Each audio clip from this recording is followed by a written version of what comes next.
ওই যে ওই দুইটা কাপল আমাদের এতজন সিঙ্গেল মানুষের মাঝে এখানে শুধু রাইডের অপশন গুলোই ছিল সেরকম দোকান। আর এই হচ্ছে আনিশার টাকার ভান্ডার।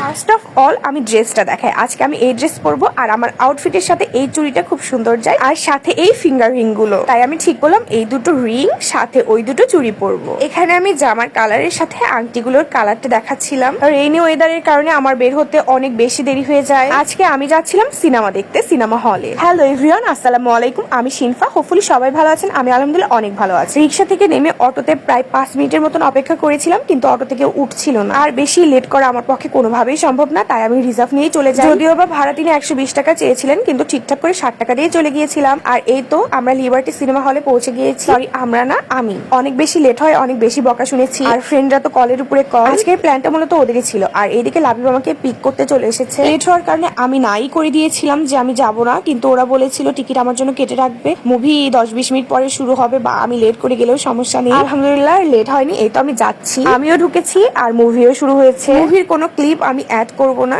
কারণ কপিরাইট ক্লেম খাওয়ার একটা সম্ভাবনা আছে। মুভি দেখতে দেখতে এইদিকে এই যে খাবারের সব আইটেম নিয়ে চলে এসেছে। এখন আমি একটা স্প্রিট কিনেছি, চিপস টিপস কিনেছি।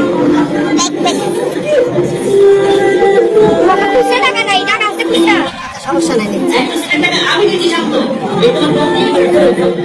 অনেকক্ষণ বসে থেকে আমি বিরক্ত ফিল করছিলাম। আমরা সবাই একটু বের হয়ে ছাদে চলে এসেছি। রুমটা এত বেশি অন্ধকার ছিল। অ্যাকচুয়ালি আমি কখনো সিনেমা হলে যাইনি। সিনেমা আমার প্রচুর কম দেখা হয়, বাংলা সিনেমা তো দেখাই হয় না। আর এখন যদি আমি বলি যে শাকিব খানের ছবি এই ফার্স্ট আমি দেখতেছি, তাহলে কি আমাকে জুতা পেটা করা হবে? যাই হোক, এই যে ওয়েদারটা অনেক সুন্দর লাগছিল। আর মুভি দেখা শেষে আমরা বের হয়ে চলে যাচ্ছিলাম নিচে গিয়ে। এখন ভাববো এরপরে কোথায় যাওয়া যায়। 2 ঘন্টা তো এখানেই শেষ। মুভিটা ভালো ছিল, ফার্স্টের দিকে মজা না পেলেও লাস্টের দিকে ভালোই লাগছে। ও আচ্ছা, কোন মুভি দেখতে গিয়েছিলাম সেটাই তো বলা হয়নি। দুষ্টু কোকিল, তুফান। এরপরে দুটো অটো আমরা ঠিক করলাম। আমরা ঠিক করেছিলাম 7 নাম্বার ঘাটে যাব। দেন ছেলেরা একটা অটোতে আর মেয়েরা আমরা একটা অটোতে উঠে চলে আসি 7 নাম্বার ঘাটে। খুলনাতে আমি একদমই নতুন, আর এইসব জায়গা তো অবভিয়াসলি আমার কাছে আরো বেশি নতুন। সত্যি বলতে মুভির চাইতে আমার এই জায়গাতে এসে এত বেশি ভালো লেগেছে। আলহামদুলিল্লাহ, ঠান্ডা বাতাস, তার উপরে এত এত খাবারের আইটেম, পানিপুরি, ভেলপুরি, চটপটি, ফুচকা, আখের রস, আলু ভাজি, হাওয়াই মিঠা, আরো অনেক অনেক অনেক কিছু। আর এর মধ্যে থেকে যেটা আমার সবচেয়ে বেশি ভালো লেগেছে সেটা হচ্ছে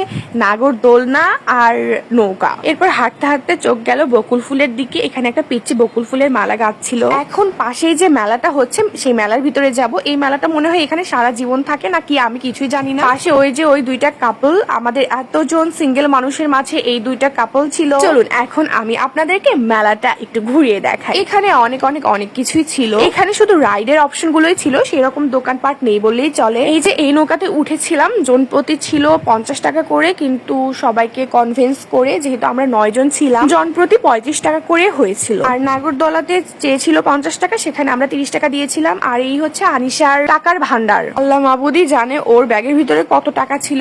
ও জাস্ট এই ব্যাগ থেকেই শুধু টাকা বের করছিল, আর আমরা সবাই ওর ব্যাগের দিকেই হা করে তাকিয়েছিলাম। জোকস আপার। আর এইদিকে রায়হান আমাকে কিছু একটা বলতে না করতেছিল। আমি বললাম ঠিক আছে ভাই, রিল্যাক্স, বলবো না। আমি বললাম না। এর মাঝে আমাদেরকে ডেকে নিল। এখন আমরা নৌকাতে উঠবো। আমার ব্লগিং এ কখনো কোনো ফেস আমি নিয়ে আসি না, আজকেই টুকটাক ফেস নিয়ে আসতেছি, তাও সবার অনুমতি নিয়ে। আমি আমার ব্লগে আমাকেও খুব কম নেই, আর অন্য মানুষ অ্যাড করতে আমার খুব ভয় করে, কারণ আমার এই ব্লগিং এর জন্য একজনের ব্রেকআপ হয়ে গেছিল। আমার কয়েকটা ফ্রেন্ড উনো খেলছিল, তার সাথে একটা ছেলেও খেলছিল।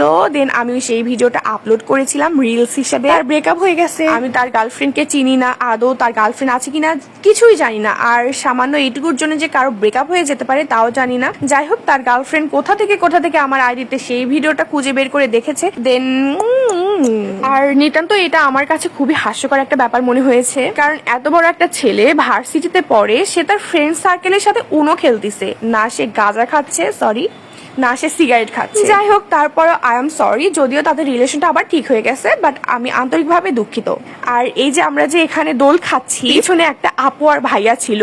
আপুটা জাস্ট মনে হচ্ছে এখন মরেই যাবে, অলরেডি কান্না করে ফেলছে, তাকে আর রাখা যাচ্ছিল না। ভাইয়াটা খুব ইফোর্ট দিচ্ছিল, দেখছিলাম। আর নৌকাটি শেষ করে এখন আমরা চলে যাচ্ছি নাগরদোলার কাছে। নাগরদোলা, দোলনা, এইসব ঝুঁকিপূর্ণ রাইড আমার বরাবরই খুবই পছন্দের। এই যে সেই চেনা পরিচিত ব্যাগ, যার ভিতরে ভিতরে অনেক অনেক অনেক টাকা আছে। এখন আমরা নাগরদোলাতে উঠবো, নাগরদোলাতে উঠে সবার সাথে দেখা হচ্ছে। হ্যালো এভরিওয়ান, এই যে আমি, আর 1-2 মিনিটের মধ্যে নাগরদোলাটা ছেড়ে দিবে, আপনারা এনজয় করুন। আমিও কিন্তু প্রচুর এনজয় করেছি। ওয়াও, এই ভিডিও ভাই ও আমার হাত কেন কামায় দেখে, নদিয়া দিয়ারে ফাঁকা তো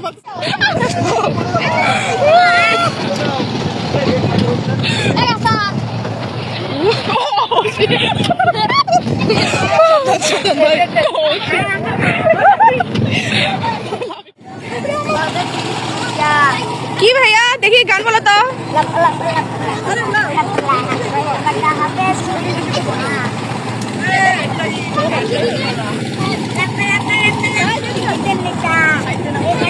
হি হি হি, I love this guys.